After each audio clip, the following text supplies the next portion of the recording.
My name is Stephen Fifield and I work for the City of Victoria in the engineering department.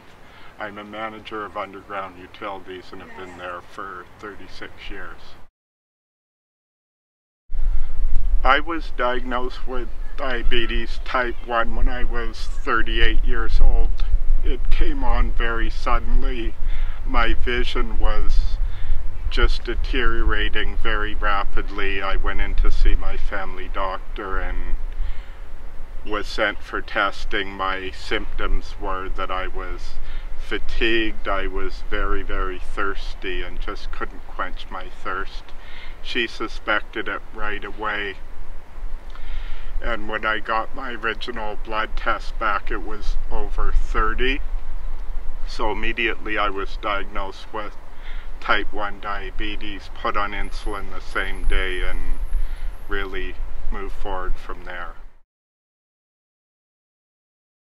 I remember how I felt when I was first diagnosed. I was a little overwhelmed that I was going to be taking insulin. As I said, there's a lot of it out there.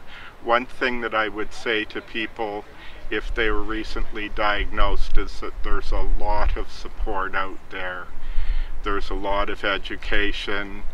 The CDA helped me a lot in my early stages, just giving me background material to read, lining me up with the proper supplies that I need, and also the VIHA and their Diabetes Education Center.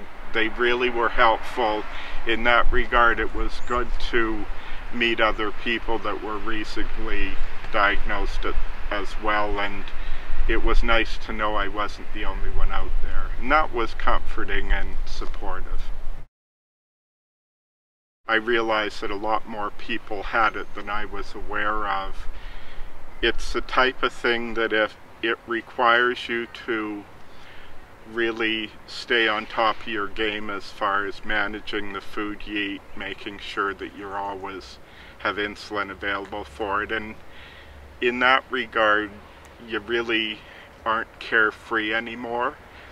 The flip side of that, on a good note, is that the more exercise you get and the more healthier lifestyle that you live, it really is all positive things that we should all be doing anyway, and through luck it was a little bit forced upon me, but it's certainly in that regard been a positive thing.